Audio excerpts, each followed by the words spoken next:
Here's what happened. Earlier today, I shared this activity with the Happier Human community that's run by Sky Michaels. And it's so much fun, like to be there, share it. We were having a great time, joking around, talking about, how to avoid burnout. Of course, you got to make sure you get that taken care of, as well as how to stay consistent with your habits. So what Sky is doing is so awesome, and appreciate that energy that was in that community. When I shared the activity, what I really noticed was it resonated. I'm like, oh, okay, man, we got to unpack this here. And I really want to take a full conversation to do that for you so you can understand what this activity is. And it's called the push start. I'll get into how this can create momentum because it's a little bit of effort required for this activity, and the payoff, it's so big for the momentum that could build within your life for not only tomorrow, but then each day after that, especially if you're staying consistent with this activity of the push start. So we're gonna have some fun. I'm excited to get into it. This is Make Burnout Extinct. I'm Robert David Weeks. Before getting into the problem for today, I want to say thank you for supporting this mission, supporting the show. It's mind blowing to see the progress that's happened so far.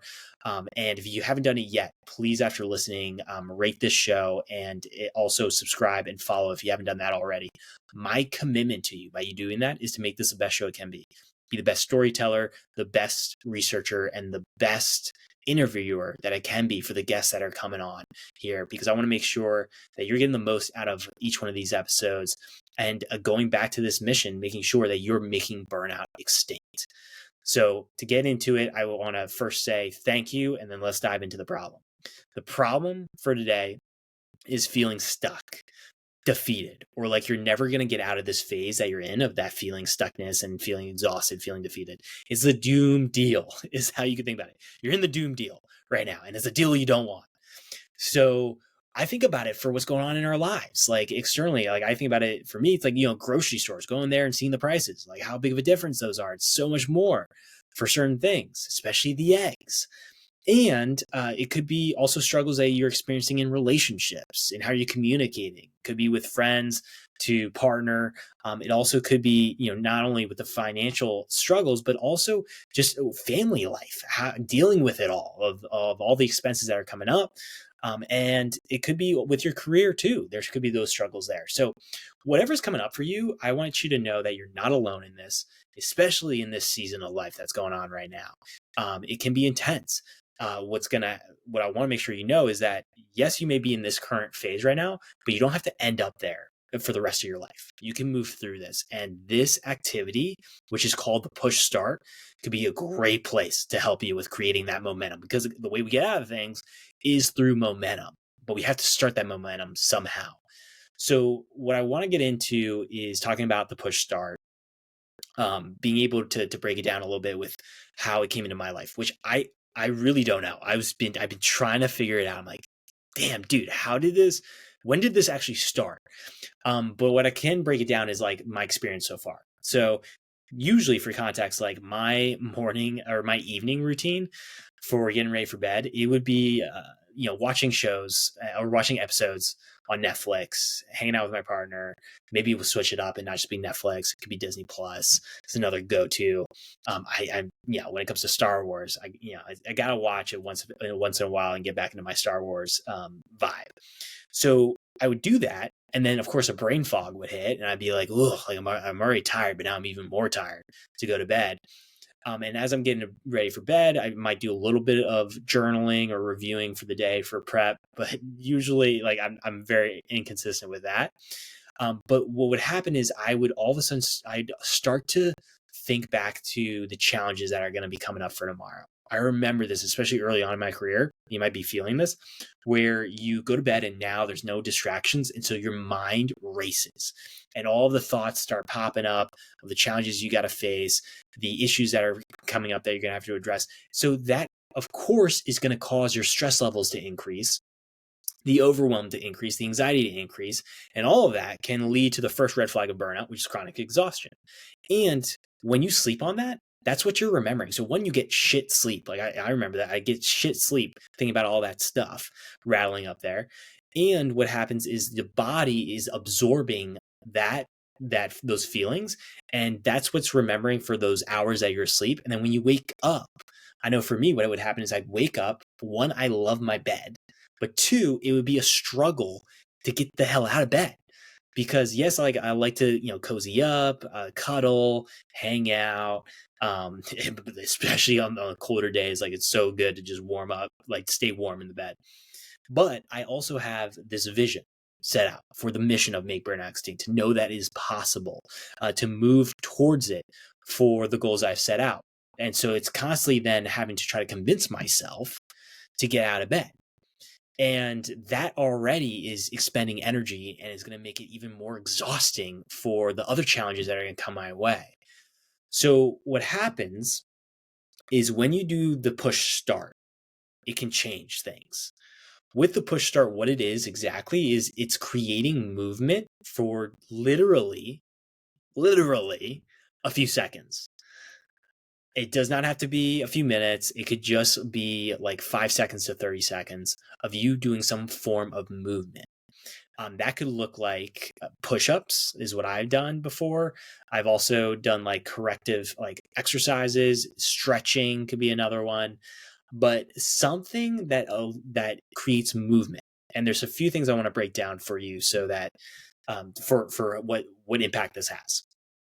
One, with movement, I've talked about it before. Movement produces more energy from the body. So when it comes to the mitochondria that are in your body, and then the ATP, the energy currency, that interaction, it produces energy through that movement of your body. And when you can have some energy moving, that is then amazing to sleep on that, actually, because you're feeling, you're able to build, like, it's not, I'm trying to think of the best way to describe this.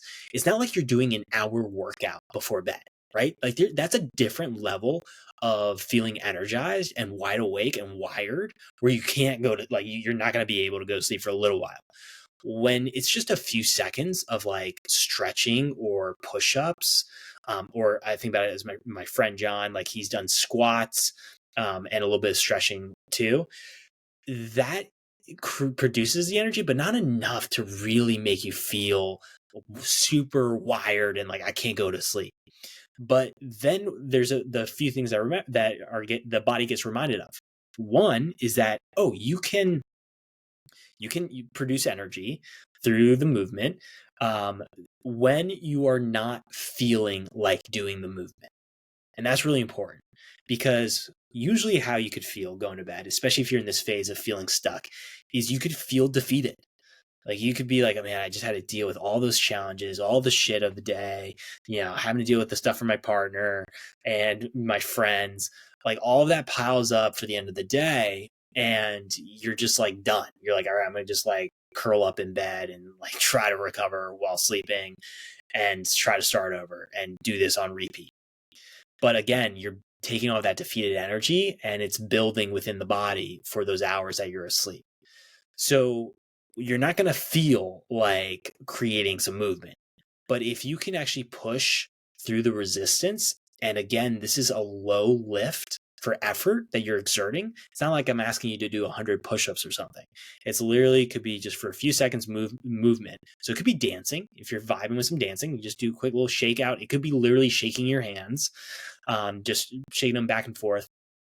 It does not have to be a lot, but just something to initiate that movement and to remind your body that even though you don't feel like it, you can still do things that help you to take care of you. Because with movement, I mean, you're feeling energized, and that is a form of taking care of yourself, is giving yourself more energy. And then when you can sleep on that, this is where this is where the magic happens.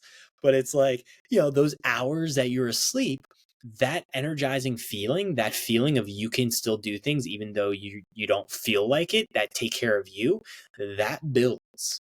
And it builds for those hours that you're asleep. And then when you wake up, when it's the moment where you're like, I need to do something for me, which is to get out of bed and continue to move towards who it is I want to become and the vision I have for my life, it then is a little bit easier of a lift. There's less friction there to be able to get out of bed. Doesn't mean it's going to be completely night and day, for like, you're still going to have some resistance there to get out of bed, but it becomes a lot easier. And especially if you keep showing up and you show up and do that push start at the end of the night, you're starting to build the habit. And over time, then that's going to have a bigger impact for the momentum that happens in for tomorrow.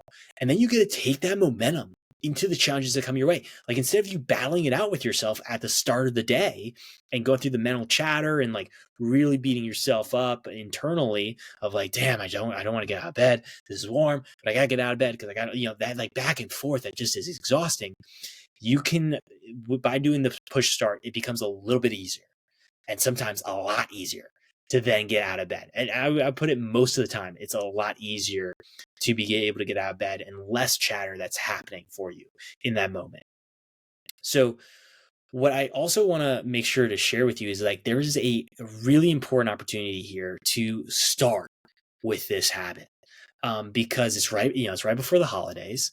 And there's this window that comes up of if you can have this set up for yourself as a habit going into the holidays, then you're going to be able to handle a lot of those other stresses that come into your life when it comes to spending time with family, having to deal with all the decorations, or being able to make sure that you got everything set up for when it comes to people that are coming, if they're coming to your house.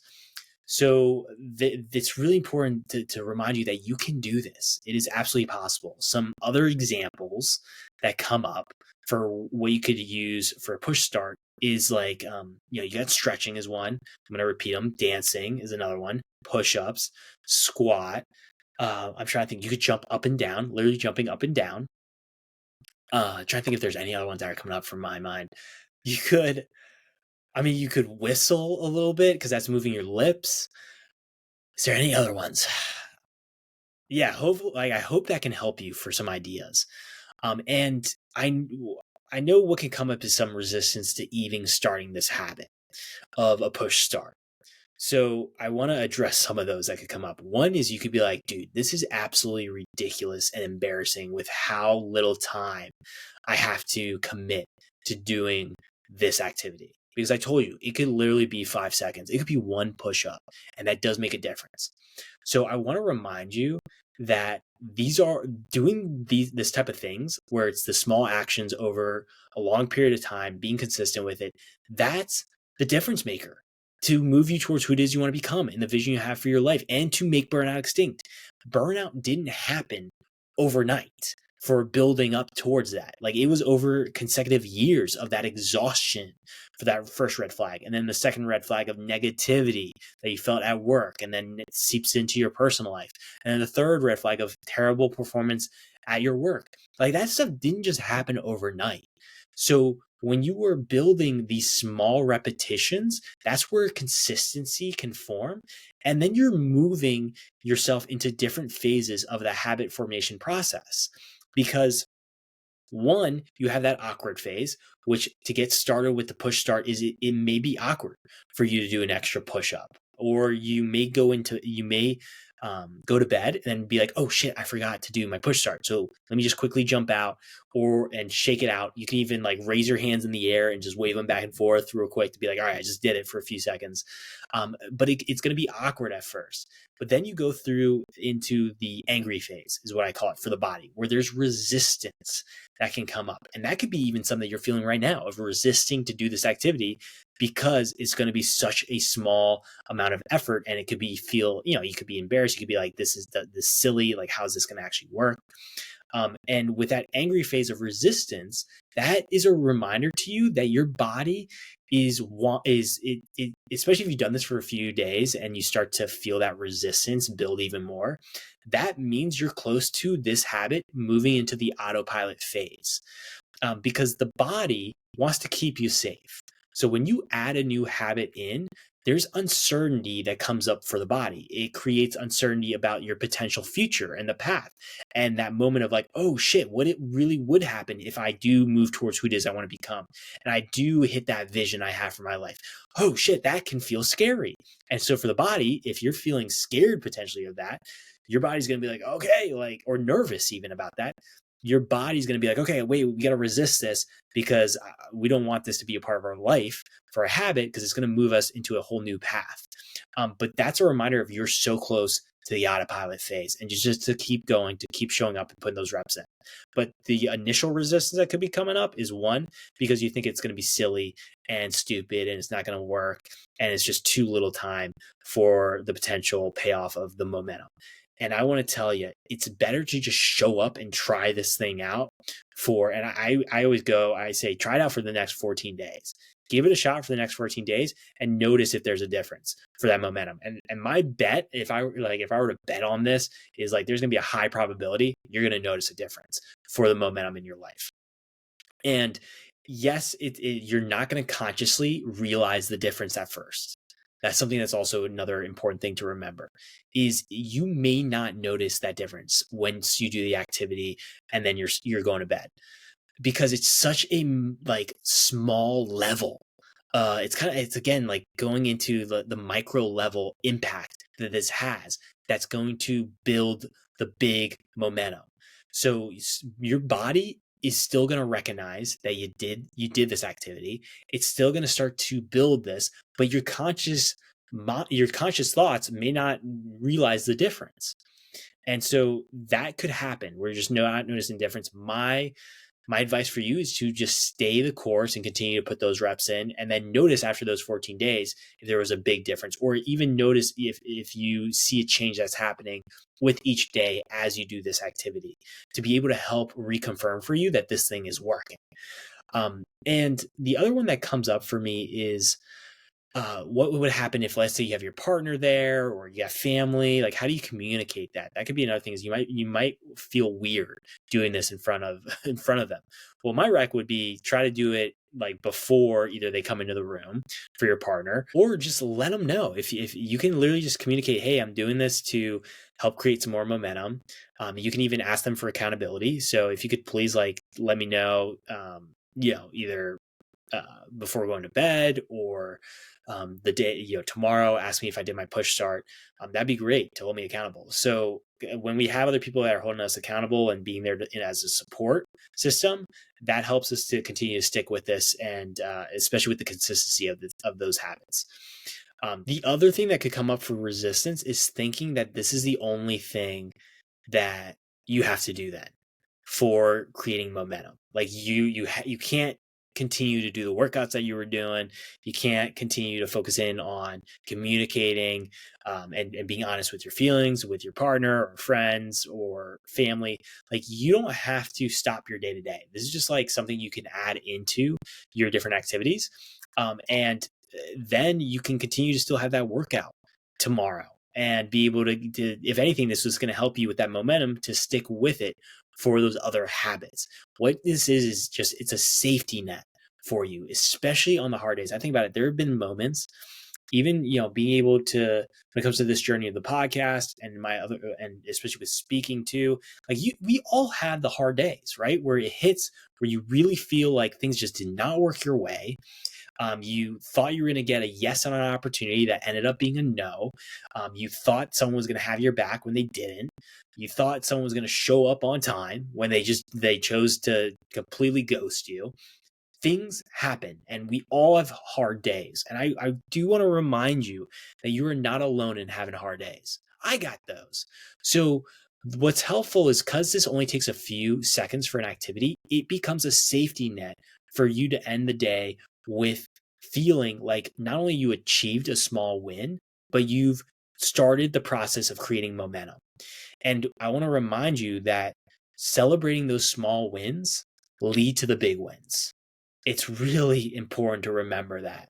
We tend to want to go like for the biggest thing that we can and try to do that off the start, but it's these small wins over time that continue to build that momentum for yourself. And to celebrate for yourself, I want to remind you, because again, that's a habit that I've implemented within my own life and my burnout proof playbook, is that celebrating can just be a small acknowledgement to yourself. It could be a pat on the back after you do the push start. It could be even a bigger celebration of like doing, again, for mine, it's like I double tap my shoulders and have my arms in the X, and then I raise my arms up and I'm like, yes, like, let's go. I do that much louder. I'm not gonna do that for you, but that's the intensity that I bring into the celebration, because with celebration, it reminds the body that I want more of this. And that can be really helpful as you continue to show up and do your push start. But I'm telling you, this is a great opportunity. You have a great opportunity before the holidays to make this happen, because you think about it during the holidays, it can be really hard to start a new habit with all of the potential, like all the chaotic energy that comes up, the uncertainty that can come up of like plans and what's going on. So this becomes a really powerful moment to be able to step into it and continue to put in those reps. And I want to remind you, if you haven't heard it today, that I absolutely believe in you. You're capable of this. And what you got to also remember is figure out what activity for the push start that's going to resonate for you. And that's where the testing can come into this thing. So I go back to a John Butcher quote, which I so resonate, which it just hits me every time. There is no one right way, but there is a right way for you. So for me, it's push-ups that I do, and I switch it up for variety. Like I'll also do band work for focusing on my posture, for corrective exercises, a little bit of stretching, try to mix it up so it doesn't get boring. But for you, it could be something completely different. It could be dancing, it could be jumping up and down, it could be something else I didn't even say here.